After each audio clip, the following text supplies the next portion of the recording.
How to download Facebook portal on Facebook mobile. Hello guys, in today's video I'm gonna show you how to download Facebook portal on Facebook mobile. First thing I'm gonna do is go to Facebook and then click these three lines here in the top corner and go down, click settings and privacy, and then click settings, and here just go down until you find this one, download your information,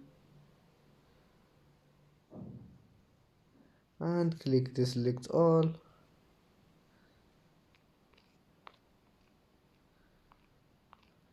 and then click Facebook portal and go down, click create file, and after you click on it just wait until the file created.